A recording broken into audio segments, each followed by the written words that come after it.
ये हमारे बिल्डिंग का भी नहीं है। ये तुम्हारे बिल्डिंग का नहीं है? नहीं सर। सर लगता है ये आदमी मुंह के बल गिरा है, पूरी तरह बिगड़ गया है, कोई भी नहीं पहचान सकता। कूदते वक्त मतलब? तुम ये कैसे कह सकते हो सिर्फ बॉडी को देख के किसने आत्महत्या की? हो सकता है किसी ने इसे धक्का दे दिया। तो फिर पता कैसे चलेगा सर? पता चल जाएगा फ्रेडी। लाश बिल्डिंग से कितनी दूर है ये नाप लो, इससे पता चल जाएगा ये आदमी अपने आप कूदा है या किसी ने धक्का दिया इसे। Yes sir. इस आदमी को ऊपर से नीचे गिरते हुए देखा था? Yes sir. एक्चुअली हमारा इनके साथ झगड़ा हो रहा था। अचानक हमें चीखने चिल्लाने की आवाज आई। जब हम ऊपर दिखे, ये चिल्लाता हुआ आदमी नीचे जमीन पे गिर गया। तुमने भी देखा इस आदमी को ऊपर से नीचे गिरते हुए? हाँ साहब देखो, तो जेब में कुछ भी नहीं है सर, खाली है। एक अजीब बात यह है कि आदमी बाहर से आके यहाँ इस बिल्डिंग में इसने आत्महत्या क्यों की? सर मैं आपसे कुछ कहना चाहता हूँ। हाँ बोलो, क्या बात है? मैंने इस आदमी को देखा था सर। देखा था? कहाँ पे? इस बिल्डिंग में घुसते हुए, यही कोई करीबन 2 घंटे पहले की बात है। अच्छा, ये अकेला था या इसके साथ में कोई और भी था? अकेला ही था, लेकिन हाँ इसके हाथ में एक ब्रीफकेस था। तो कहाँ गया वो ब्रीफकेस? ये तो मालूम नहीं। आप लोगों ने गिरते वक्त इसके हाथ में ब्रीफकेस देखा था? नहीं सर। आपने? नहीं सर कहीं ऐसा तो नहीं कि इसने वो ब्रीफकेस बिल्डिंग में ही कहीं छोड़ दिया हो? ये यहाँ पे आया था तो शायद किसी से मिलने आया हो, उसी को दे दिया हो। छत पे भी हो सकता है सर, कूदने से पहले कोने में रख दिया होगा कहीं पे। हो सकता है। तो देख, लाश को फॉरेंसिक लैब में भिजवाने का इंतजाम करो। और तुम उस बैग को पहचान लोगे ना? जी पहचान लूंगा। ओके।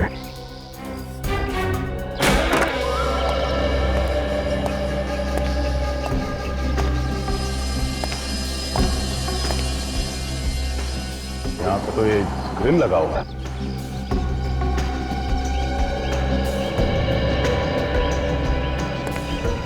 दीवार की हाइट इतनी है कि यहाँ से तो फेंक नहीं सकता या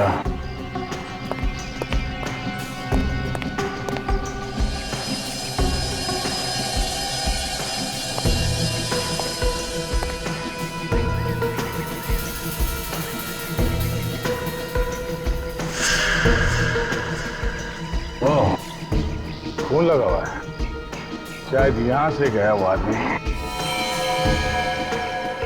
इसका मतलब है तो आदमी अपने आप नहीं कूदा, ये आत्महत्या नहीं है, किसी ने खून किया इस आदमी का। हाँ पूरा छत छान मारा, ब्रीफकेस कहीं भी नहीं है। फिर एक काम करो, एक ही डील डॉल के 2 डमी लेके आओ। 2 डमी? क्यों? फिर मैं देखना चाहता हूँ कि ये जो खून लगा हुआ है यहाँ पे, ये कहाँ से आया?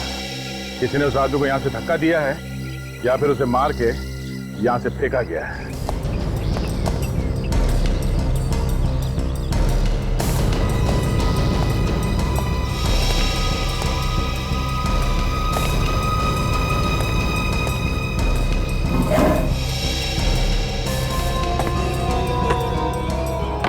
क्या ये यही बैग था?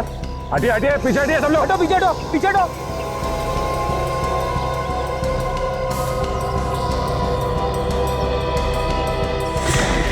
देखा फ्रेडी, अगर आदमी अपने आप कूदेगा तो ऐसे बिल्डिंग के पास ही गिरेगा। अब देखते हैं ये दूसरा डमी कहां तक जाता है, इसे जरा धक्का दे देते हैं। हटिए हटिए, पीछे हटिए सब लोग। हटो पीछे हटो, पीछे हटो।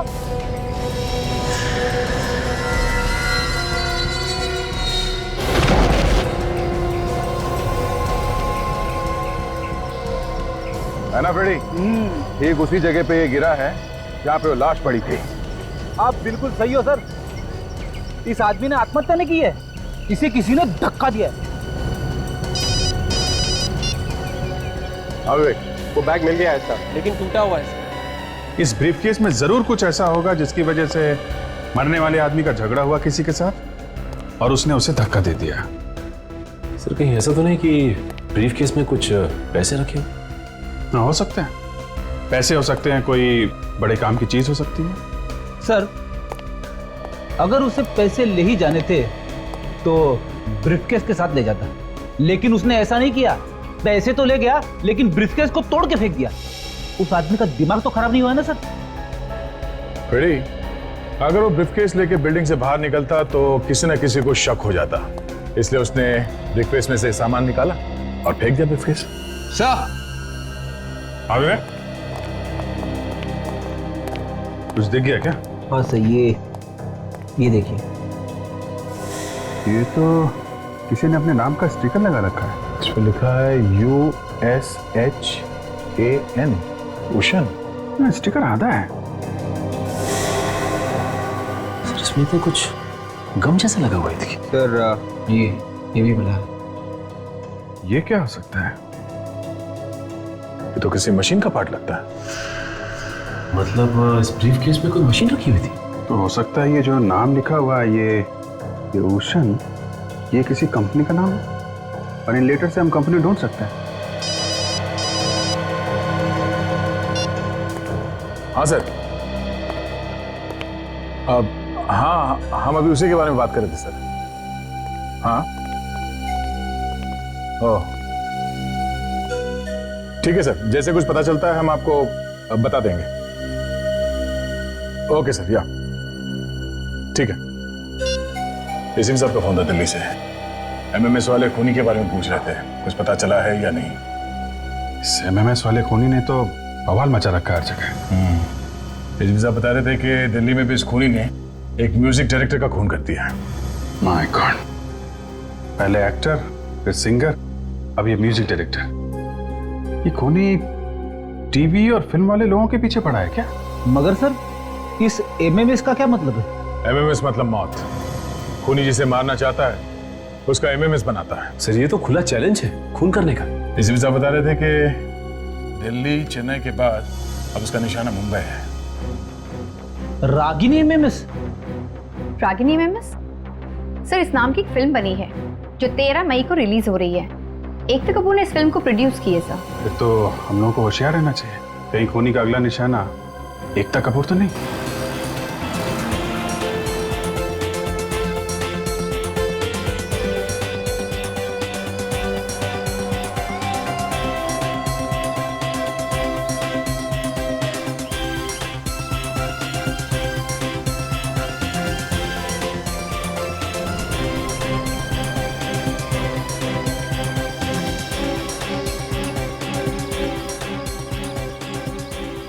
साहब चारों तरफ एक बार फिर से चेक करो।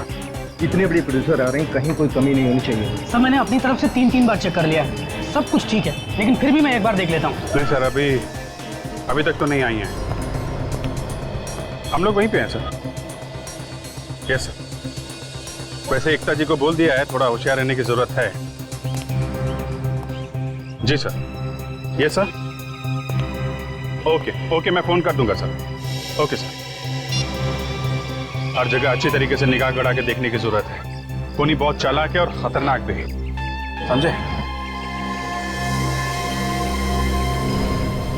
हेलो। ओके ठीक है नो प्रॉब्लम। ओके और तीनों गार्ड, एकता जी पहुंचने वाले हैं, सब लोग अपनी पोजीशंस ले लो। गो गो गो गो गो।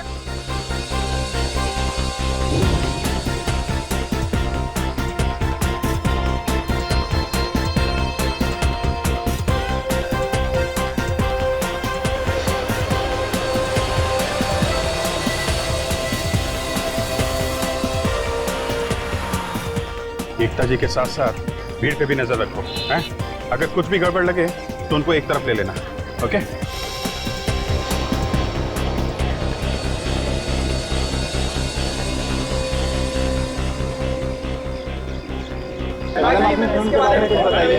देखिए सब कुछ यहाँ पूछेंगे या फिर अंदर? मैडम कुछ तो बताइए, आपकी फिल्म का बेस क्या है मैडम? तारीख है मैडम, ये आपके सब्जेक्ट क्या है मैम आपकी फिल्म का? प्लीज कुछ तो बताइए मैम प्लीज। मुझे आने में कोई देरी तो नहीं हुई? नहीं बिल्कुल नहीं, लेकिन वैसे भी जब भी आप आती हैं वही सही टाइम होता है। आइए प्लीज आइए।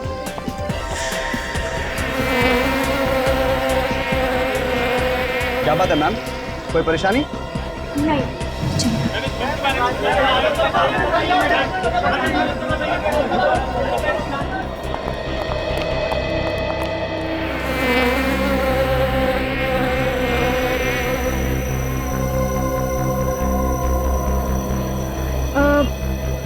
तुमने ये आवाज सुनी? किस तरह की आवाज? भिनभिनाने की, मक्खी के भिनभिनाने की। अजीब सी आवाज है। नहीं मैम। तो मुझे भी सुनाई दे रही है। चलो।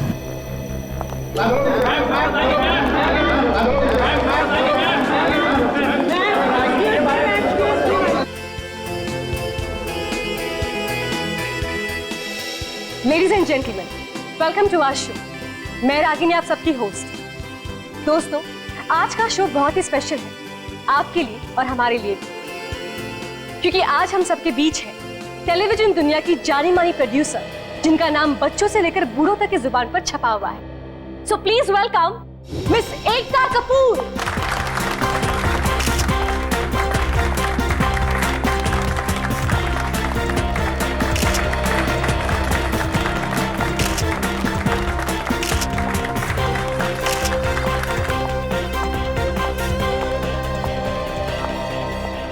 Hello ma'am, nice to meet you.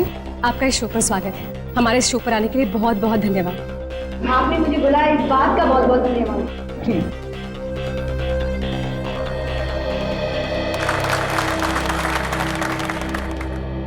एकता जी, आपकी एक नई फिल्म आ रही है, रागिनी एमएमएस। बहुत चर्चा है इस फिल्म के बारे में, हमें प्लीज इस फिल्म के बारे में बताइए।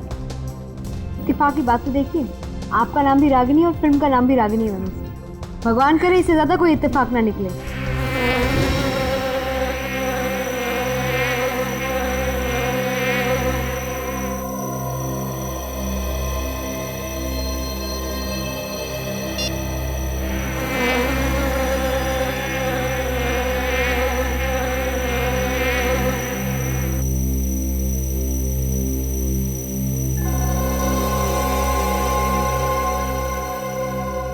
अब क्या हुआ एकता जी? हाँ, कुछ नहीं। आप कुछ पूछ रही थी? आपकी फिल्म के बारे में। बेसिकली ये फिल्म एक लड़का और लड़की की कहानी है जो छुट्टियों के लिए बम्बई के बाहर धानू जाते हैं। दोनों एक वीकेंड साथ स्पेंड करने जाते हैं, लेकिन उन्हें पता नहीं होता कि वहाँ उस घर की खुद की एक कहानी है। वो दो तो जाते हैं अकेले हैं, लेकिन घर में कुछ और ही निकलता है। लड़के ने उस घर में कैमरा लगाए कि लड़की का एमएमएस बनाए। उसे भी नहीं पता होता कि उस घर की कहानी कुछ और ही है, और उन दोनों के साथ साथ एक तीसरा है, और वो सब उस कैमरा में रिकॉर्ड हो रहा है। मतलब कि कैमरा सब कुछ रिकॉर्ड कर लेता है? जी, कैमरा सब कुछ रिकॉर्ड करता है। आपने कहा था कि इसमें 2 से 3, ये कैसे हो गई? उस घर में एक अंदरूनी शक्ति भी है, एक आत्मा, जो दोनों को नहीं पता, लेकिन कैमरा उसे पकड़ लेता है। वाह, हमने सुना है कि आपकी ये फिल्म सच्ची घटना पर आधारित है। देखिए, एक लड़की थी जिसके साथ ये सब हुआ। उसके साथ एक भूतिया किस्सा हुआ, और वो किस्सा मैं दुनिया के सामने लाना चाहती हूँ। उसी से बनी रागिनी एमएमएस। एकता जी, आपकी ये फिल्म किस ऑडियंस को टारगेट करती है? बेसिकली युवा। मैं चाहती हूँ सारे कॉलेजेस की छुट्टियाँ चल रही हैं, लोग अपने डेट्स के साथ, अपने दोस्तों के साथ, सारे यंग लोग जाकर ये फिल्म देखें। एक यंग हॉरर है। तो एकता जी, आपकी ये फिल्म कब रिलीज हो रही है? फ्राइडे द 13th को। कहते हैं शुक्र और राहु एक होते हैं, और आत्माओं का डेरा होता है। उसी दिन मैं चाहती हूँ रिलीज हो रागिनी एमएमएस।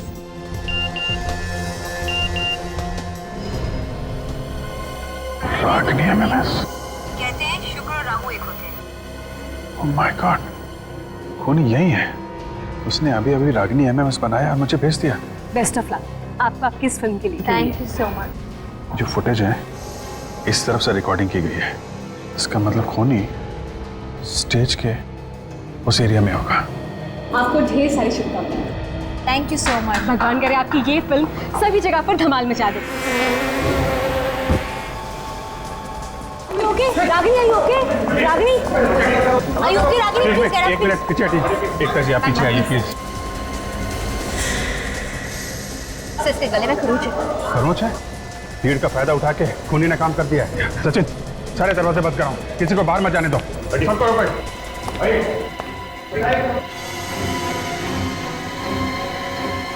सही बेहोश है। बेहोश है? एम्बुलेंस बुलाओ, हॉस्पिटल पहुंचाओ इसे। एकता जी, आप ठीक हैं? हाँ, मैं ठीक हूँ। घबराइए मत, सीआईडी आपके साथ है। आप ये बताइए कि क्या हुआ, क्या था? आप इतनी जोर से चीखी क्यों? मैं यहाँ बैठी थी, इंटरव्यू चल रहा था, और एक अजीब किस्म की आवाज़ मेरे कान तक आई, और उसके बाद पता नहीं कैसी आवाज़ थी? अजीब किस्म की आवाज़ थी, और यही आवाज़ मुझे गेट पर भी सुनाई दी। वही आवाज़ गेट पे? आवाज़ किस तरीके की? एक मक्खी के भिनभिनाने की आवाज़ थी। मक्खी के भिनभिनाने की आवाज़? आपको मक्खी दिखाई दी थी? नहीं, लेकिन मैंने अपने मोबाइल पे रिकॉर्ड किया था कि कुछ दिख जाए। अब मैं वो फुटेज दे सकता हाँ हाँ बिल्कुल। अब ये देखिए, ये देखिए। कुछ तो है लेकिन ब्लर हो गया, कुछ साफ दिख नहीं रहा है। आप मेरा मोबाइल रख सकते हैं। थैंक यू वेरी मच, इससे हमें काफ़ी मदद मिलेगी, हम पता लगा लेंगे ये क्या है। भी आप जा सकती हैं, कोई भी प्रॉब्लम हो हम लोग को फ़ोन करिएगा। जी। आप लेके जाइए प्लीज़।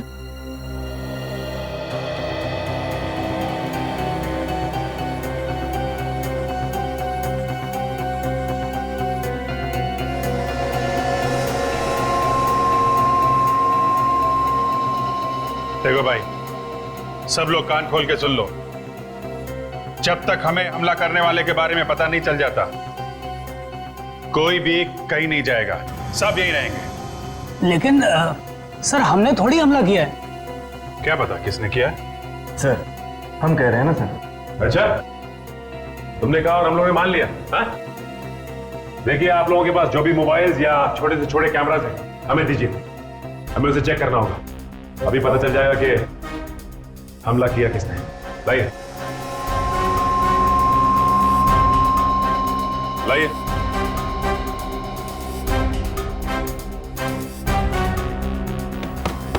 दीजिए।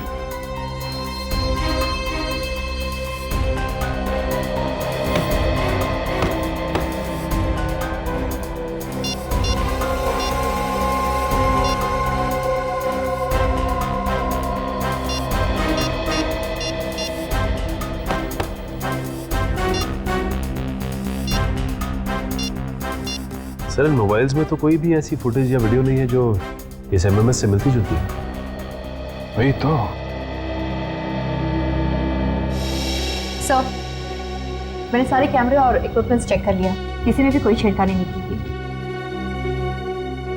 ये रागिनी के गले में जो खरोंच का निशान था, वो कहां से आया? सर, मुझे तो लगता है कि ये हमला करने वाला यहाँ से भाग चुका है। सर, तूने बाहर जाने के सारे रास्ते बंद करवाए थे? हाँ सर, यहाँ से तो कोई बाहर नहीं जा सकता। एक काम करो, बाहर जाके देखो कुछ बनता है क्या। सर, कोई तो यहाँ से बाहर गया है। कौन है वो?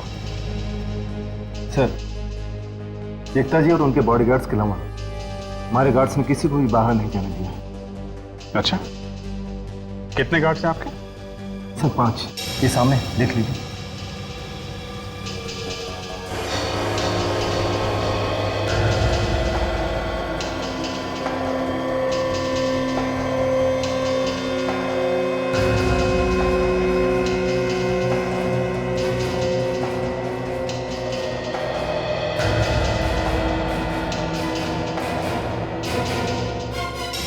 नहीं नहीं नहीं नहीं, 5 गार्ड से ज्यादा गार्ड्स देखे मैंने यहाँ पे। आपके यहाँ पे ये जो शूटिंग चल रही थी ना, उसकी फुटेज दिखाइए हमें। जी सर।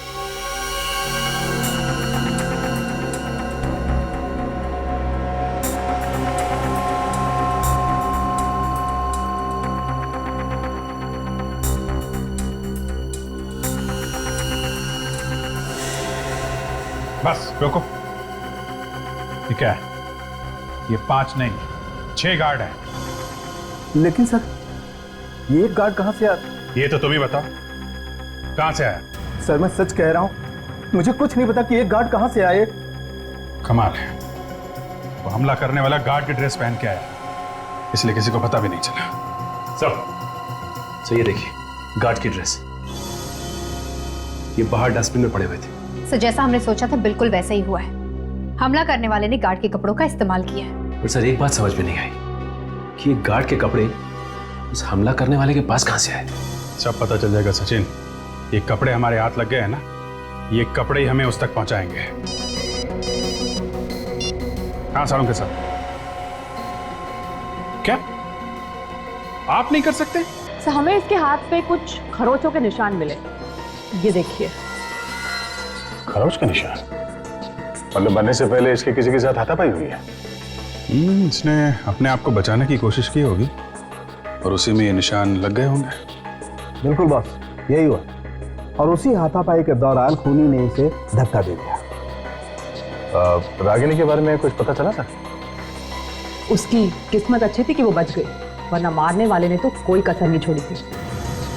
रागिनी के गले पे भी खरोच का निशान है, लेकिन ये खास बात है, तो खरोच में हॉस्पिटल वालों को जहर भी मिला है। जहर मिला? मगर ये जहर आया कहाँ से? हम लोग तो वहीं पे थे। वही पता लगाने की कोशिश कर रहा हूँ विजय। जहर खूनी के नाखूनों में पहले से मौजूद था या उसने बाद में लगाया? अच्छा, ये एकता ने जो मोबाइल दिया था उससे कुछ पता चला? उसकी फुटेज देख के चेक की, लेकिन कुछ खास पता नहीं चलता है। उस वीडियो में कुछ दिखा नहीं? दिखता है, साफ साफ दिखाई नहीं देता। अरे वो आवाज है ना वो मक्खी के भिनभिनाने की, उससे कुछ पता नहीं चल रहा है? अरे लेकिन वो मक्खी है ही नहीं। हा? ये लो शुरू हो गए। अभी बोल रहे हैं भिनभिनाने की आवाज है, अब बोल रहे हैं मक्खी ही नहीं है। भाई वो जो मक्खी है वो असली मक्खी नहीं है, नकली मक्खी। और वो जो आवाज है वो इसलिए है कि उसके पंखों के नीचे एक छोटी सी मोटर लगी हुई। तो मोटर की आवाज है? बिल्कुल। मोटर ढूंढनी पड़ेगी, अब ढूंढनी पड़ेगी, तभी पता लगेगा कि रागिनी पर हमला कैसे हुआ। तो जो कंपनी से छोटे छोटे मोटर्स बनाते हैं उनके बारे में पता करते हैं। हाँ पता करो। और एक खास बात, इतनी छोटी सी मोटर बनाना हर एक के बस की बात नहीं। ये नकली मक्खी इतनी तेजी से उड़ रही थी कि कैमरा भी नहीं पकड़ पाया इसे। नकली मोटर, नकली मक्खी। मैंने तो आज तक ऐसी मशीन कभी नहीं देखी जो मक्खी की आवाज निकालती है। थोड़ी मार्केट में नई नई टेक्निक्स आ गई हैं। ऐसे ऐसे मोटर्स बनते हैं मार्केट में जो अलग अलग तरह की आवाज करते हैं।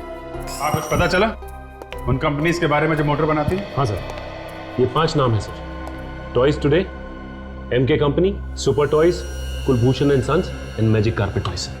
एक मिनट जरा फिर से पढ़ना।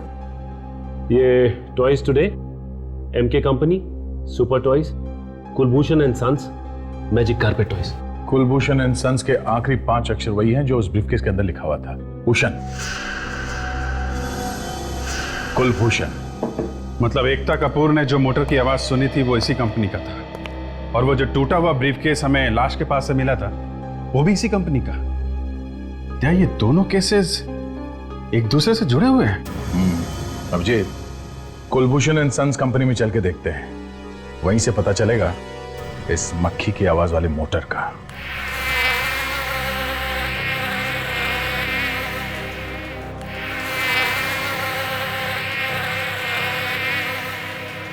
सर इस तरह की आवाज हमारे किसी भी खिलौने में नहीं आती, आप चाहे तो खुद ही सुन सकते हैं। अच्छा,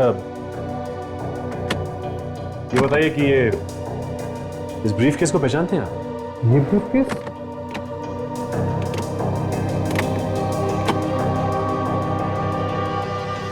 हाँ, ये तो हमारे डैडी का ब्रीफकेस है। जब ये कंपनी शुरू की थी तब उन्होंने ये खरीदा था। आपके पास ये कहाँ से आया? ये एक लाश के पास से मिला है हमें। किसकी लाश? वही पता लगाने की कोशिश कर रहे हैं हम। अच्छा, ये बताइए कि ये ब्रीफकेस आपके पिताजी रखते कहाँ थे? किस अलमारी में? ये अलमारी देख सकते हैं? सर जिस आदमी के पास इस अलमारी की चाबी है वो आया नहीं है। कौन है ये आदमी? नीलेश। 2-3 रोज से वो काम पर नहीं आ रहा है। 2-3 दिन से नहीं आ रहा? जरूर कुछ गड़बड़ है। उसका एड्रेस दे सकते हैं आप?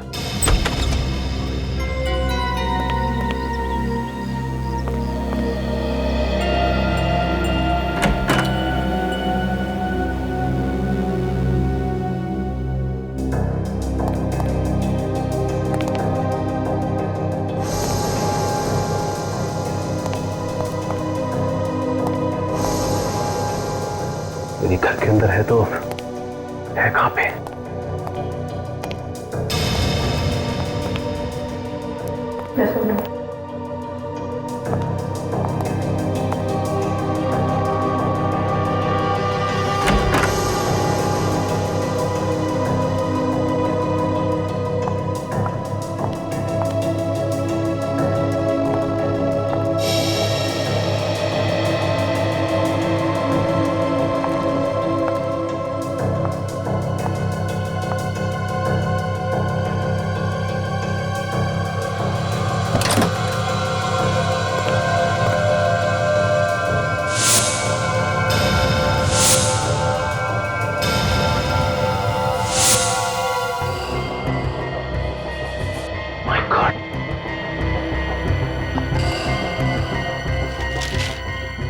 Robotic fly? इसका मतलब यहाँ पे ये सब बनता है? नहीं खजरो, सब कुछ नहीं। सिर्फ ये उड़ने वाली मक्खी, इसी से खून किया जाता है। ये देखिए, इस जहरीले पिन से खून किया जा रहा था। क्योंकि इससे आसानी से काम भी हो जाएगा और किसी को पता भी नहीं चलेगा। इसका मतलब एकता कपूर को इसी रोबोटिक मक्खी की आवाज सुनाई दी थी। हाँ काजल, और तो और उन 3 सेलिब्रिटीज का खून भी इसी से किया गया है। पर इसे चलाते कैसे होंगे? काजल, कुछ ना कुछ तो होना चाहिए। ये देखो, यही है उसका रिमोट।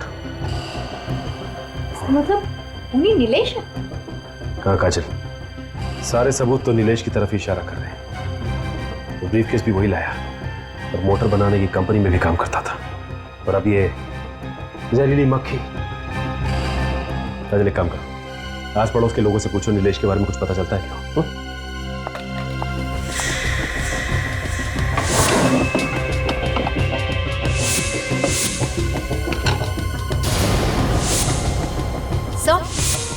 हाँ काजल। क्या हुआ काजल? ये देखिए, टायर का निशान।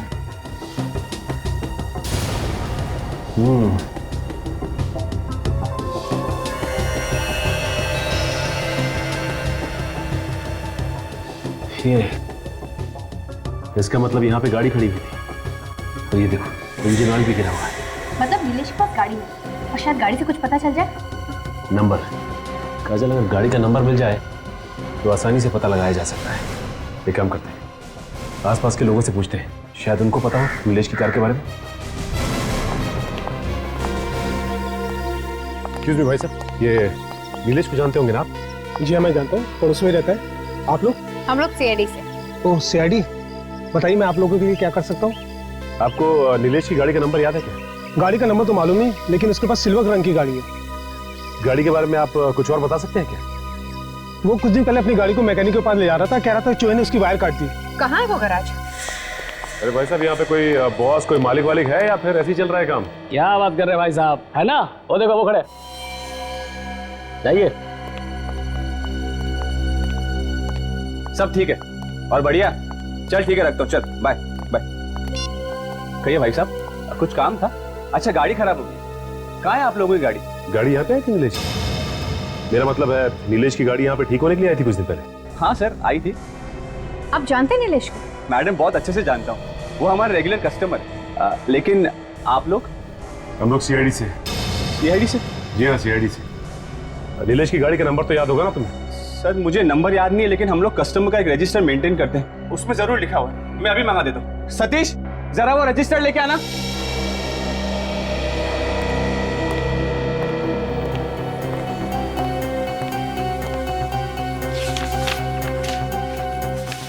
हाँ सर, नंबर है MS02 LA3872। वैसे आखिरी बार आपने कब देखा था उसे? मैडम, कुछ 4 दिन पहले। बेचारा बहुत परेशान था। मैंने उससे पूछा कि परेशानी का कारण क्या है, लेकिन उसने मुझे नहीं बताया। परेशान था वो?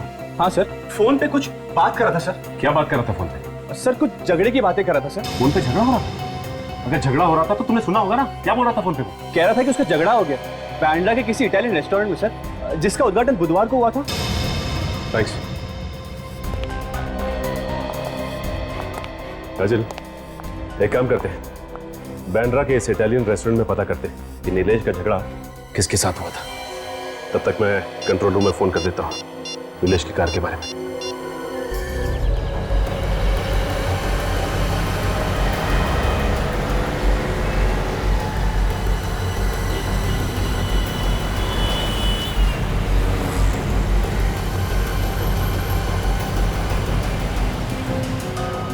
सर, कंट्रोल रूम से पता चला है कि नीलेश की गाड़ी यहाँ पर खड़ी है।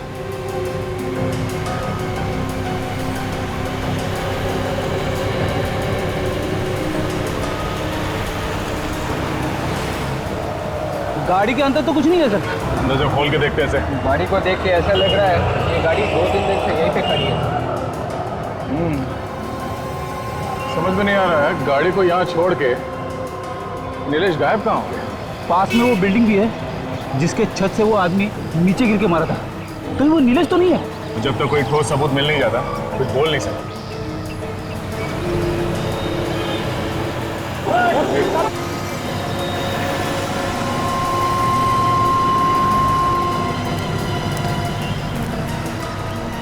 आप ये भी ड्यूटी करते हैं हमेशा? काम है मेरा साहब, ड्यूटी नहीं करूँगा तो पैसा नहीं मिलेगा। हाँ ये बात तो है। अच्छा ये बताओ, ये सामने जो गाड़ी खड़ी है ये कब से खड़ी है यहाँ पे? इस कार ने तो नाक में दम कर दिया साहब मेरी।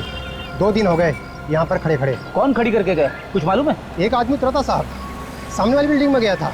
सोसाइटी वाले रोज मेरे साथ झगड़ा करते हैं, जैसे मेरी कार है ये। वो आदमी दिखने में कैसा था? हुलिया कैसा था उसका? साहब इतना तो मैंने ध्यान नहीं दिया, लेकिन उसके हाथ में एक ब्रीफकेस देखा था मैंने। ब्रीफकेस? हाँ साहब। अच्छा जरा ये फोटो देखना, यही था वो आदमी? शायद हो भी सकता है, मगर पक्का नहीं कह सकता साहब।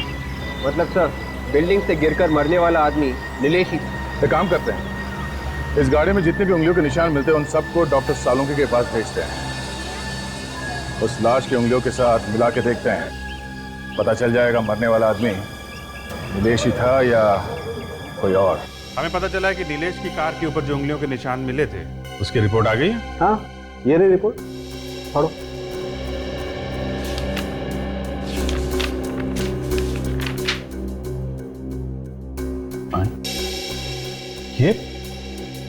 ये कैसे हो सकता है? अब इसमें मैं तो कुछ नहीं कर सकता अभिजीत, रिपोर्ट तुम्हारे सामने।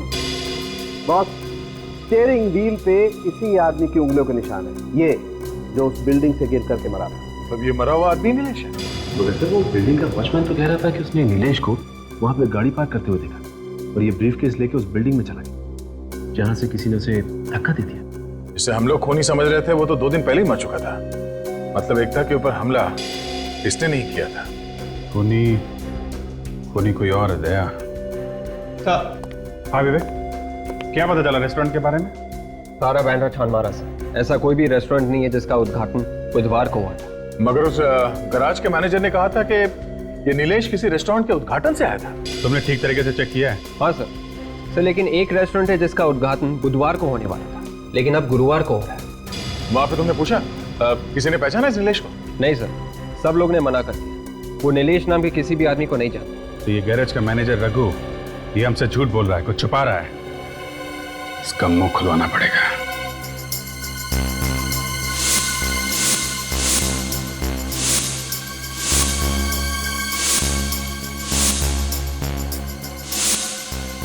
क्या है बॉस, तुम्हारा दिखाई नहीं दे रहा? मालूम नहीं सर, हमने भी नहीं देखा।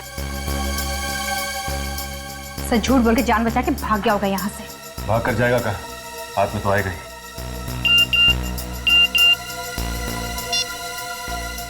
मुझे बचा लो सर, मैं आपके सामने हाथ जोड़ता हूँ।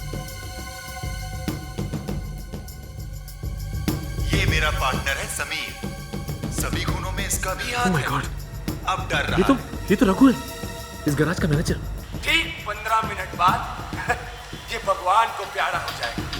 ओह माय गॉड, ये तो समीर भी खूनी से मिला हुआ है।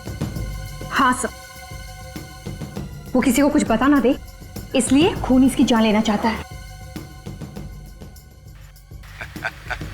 मतलब इसने समीर को किडनैप किया हुआ है। सर हमारे पास बहुत कम वक्त है, हमें जल्द से जल्द यहाँ पहुँचना होगा, वरना ये रघु समीर का खून कर देगा।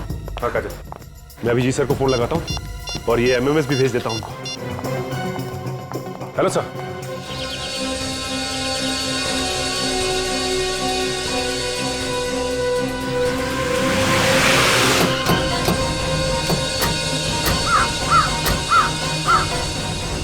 जगह तो यही है जो एमएमएस में दिखाया गया था।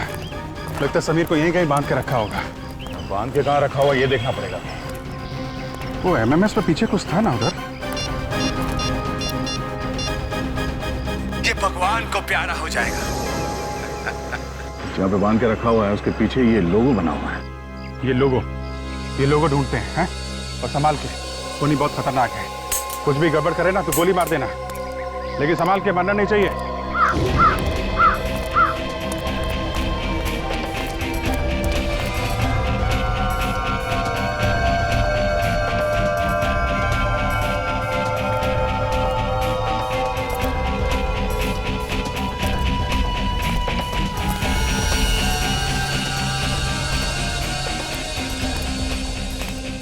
एमएमएस भेजे हुए 12 मिनट हो चुके हैं। हमारे साथ सिर्फ 3 मिनट बचे उसे बचाने के लिए। तो वो खून ऐसे कर क्यों रहा है? मरते हुए लोग कौन कैसे तड़पता है ये देखने की आदत होगी उसे अच्छा लगता है। कोई मेनिया कही है। काफी पुरानी मिल लग रही है सर। हाँ, तभी तो जंग लगी मशीनें पड़ी हैं।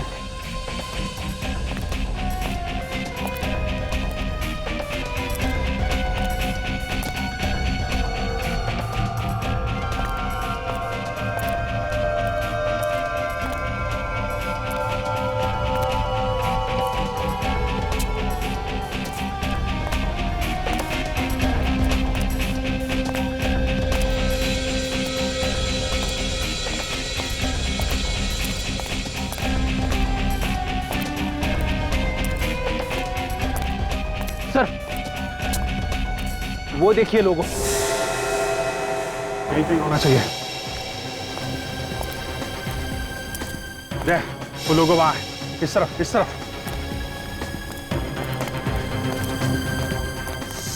ये रहा। मुझे बचा लो सर, मुझे बचा लो सर, सर मैं हाथ जोड़ता हूँ सर, मुझे बचा लो सर। अच्छा, जब अपने जान पे बनाई है तो रो रहा है। दूसरों की जान लेते समय नहीं सोचा था तूने? नहीं सर, मैंने किसी की जान नहीं ली है सर। यार ये तो मानने को ही तैयार नहीं। क्या करें? छोड़ देते हैं इसे यहीं पे लटकने दो। चलो। अरे अरे कहाँ जा रहे हैं सर, कहाँ जा रहे हैं? मैं अपने सारे गुनाह को भूलने के लिए तैयार हूँ सर। ठीक है, मुझे बचा लीजिए सर, मुझे कुछ करो यार। चुप।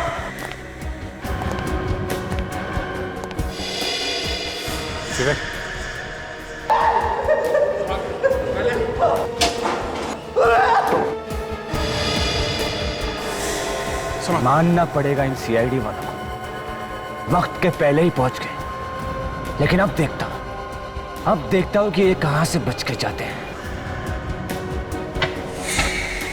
Thank you so much sir, आप लोगों ने मेरी जान बचा ली।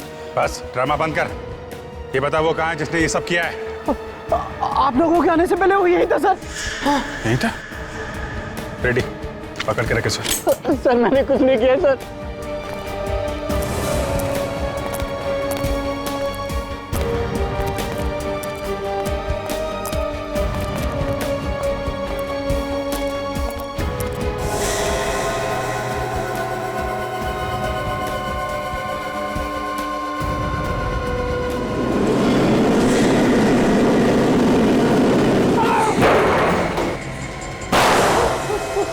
नहीं दे, जिंदा पकड़ना।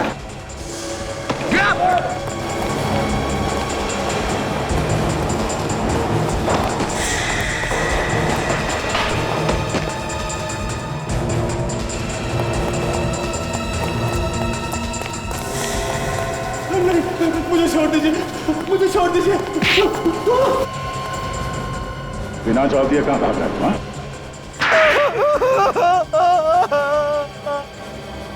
मुझे माफ कर दीजिए सर, मुझे माफ कर दीजिए। मैं अगली बार ऐसा गुनाह कभी नहीं करूंगा सर। अरे इसे तो अकल आ गई। सर ये हाथ है कि हथौड़ा है सर? मुझे अब सब बातें समझ में आ गई सर। चलो अच्छा है, ज्ञान प्राप्त हो गया तुम्हें। हाँ सर, मैं कसम खा के कहता हूँ सर, मैं अगली बार ऐसा काम कभी नहीं करूंगा। किसकी कसम? सर मैं अपने पूरे परिवार की कसम खा के कहता हूँ सर, मैं अगली बार ऐसा काम कभी नहीं करूंगा सर। प्लीज मुझे जाने दीजिए। गुनाह तू करेगा और कसम परिवार की लेगा? हाँ? क्यों मारता था बेगुनाह लोगों को? क्योंकि मुझे मरने से पहले लोगों को तड़पता हुआ देखने में बहुत मजा आता था सर। इंसान है कि हैवान, और अपने साथ साथ तूने इसे भी हैवान बना दिया। हाँ सर, ये सभी मुझे एमएमएस बनाकर बेचता था सर। नहीं सर, मेरा कोई कसूर नहीं सर, इसने मुझे पैसों का लालच दिया था, इसने फंसाया मुझे। इसने फंसा दिया और तू फंस गया? हाँ? तू एमएमएस बनाता था और ये लोगों का खून करता था। हाँ सर, मैं इन लोगों के खून किया करता था सर। मैं दूर बैठकर रिमोट से ऑटोमेटिक रोबोटिक मक्खी को ऑपरेट किया करता था सर, जिसके अंदर एक जहरीली पिन थी सर। तुमने नीलेश का खून क्यों? क्योंकि सर नीलेश ने मुझे ऑटोमेटिक रोबोटिक मक्खी बनाकर दी थी, और मुझे ये शक हो गया था सर कि वो सीआईडी को सारी बातें साफ साफ बता देगा सर। इसके लिए मैंने उसे मार दिया सर। एकता कपूर पे भी तुम्ही ने हमला किया था? जी सर, एकता जी पे भी मैंने हमला किया था सर। लेकिन जब वहां पे बवाल हो गया तो मैं वहां से भाग निकला सर। मुझे माफ कर दीजिए प्लीज सर। 3 खून किए हैं तुम लोगों ने, एक ने मजे के लिए और दूसरे ने पैसों के लिए। अब जिंदगी भर जेल में बैठ के तुम पैसे गिनना और तुम मजे करना, फांसी का ऑर्डर आने तक।